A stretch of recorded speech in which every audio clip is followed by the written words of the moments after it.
Hello, welcome back to Love at Home. It's me, Kim. So, for those who are subscribed to this channel, I'd like to apologize for not uploading for almost a month. It's because I haven't been feeling physically 100% lately. And don't worry, it has nothing to do with the current pandemic, but it's something that I'm going to tell you guys one of these days. So now you can see that there's a huge mess of laundry. So I've already segregated the laundry. I just forgot to film that part. So now I'm just putting some of the laundry in the basket and then I'm gonna load it up. So you can see I always measure the detergent or the fabric softener because it just saves you a lot of, money because you don't overdo it, but at the same time you don't also put too little. So there's like measurements in the cups. So for this load, it's gonna be the delicates. So it's my husband's dress shirts and some of our sweaters. And then afterwards, I'm gonna do another load of laundry. So I'm just gonna put this in the dryer and then, yeah, you know the drill. You guys, I can't emphasize this enough how important it is to remove all this. I don't know what to call that. Like, it looks like dust bunnies, but it's for the laundry. You know what I mean? So you gotta remove those because those are fire hazards. And yeah, I'm gonna load up the dryer.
since these are mostly towels, I'm not afraid to put the temperature on high and run the dryer.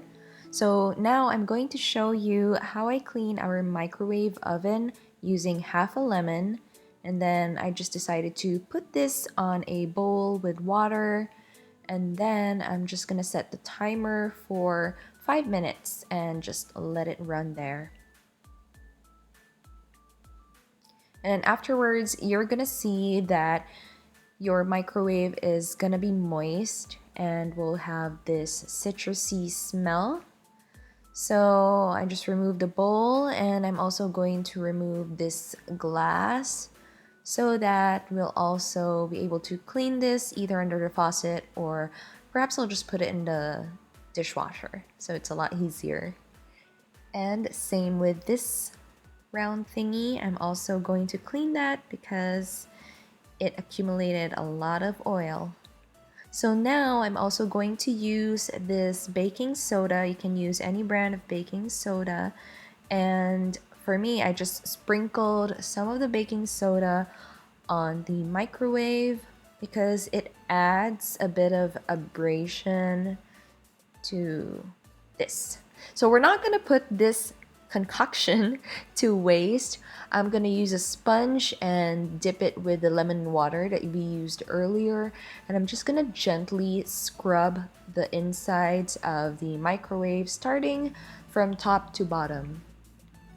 So you're gonna notice here that I'm not putting so much elbow grease in washing or scrubbing this microwave because the food residue already softened because of the 5 minutes that we have done earlier. So I'm still trying to figure out how to thoroughly remove the ring part in the microwave. You're gonna see that there, that ring part. So now I'm going to use a paper towel, or you can use a cloth if you fancy. So I'm just using this paper towel to remove the rest of the residue that we were able to scrape off.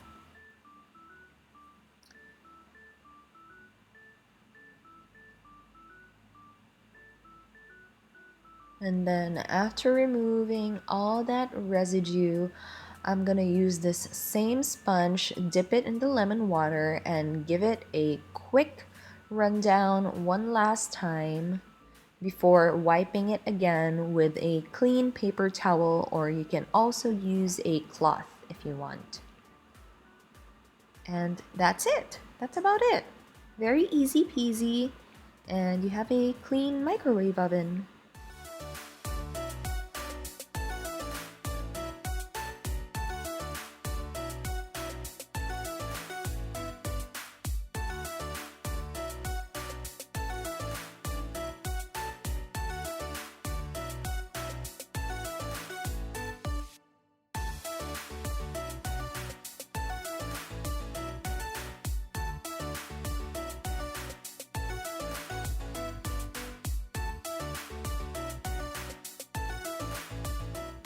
For the last part, I'm going to unload the dishwasher and then load them up again with the dirty dishes. So I usually do this in the morning, but hey, I mean, sometimes I just don't want to follow through with my schedule, and that's fine. You can also do that. I mean, don't be too hard on yourself, right? So thank you so much again for watching, and if you like this video, please give it a thumbs up. And please subscribe to my channel and click the bell icon over there so you will be notified that I upload hopefully every Tuesday and Thursday. So hopefully I'll feel better now. So thank you so much for watching, you guys. Please stay home and stay safe. And like this video because it's a nice thing to do. All right? Thank you guys. Bye.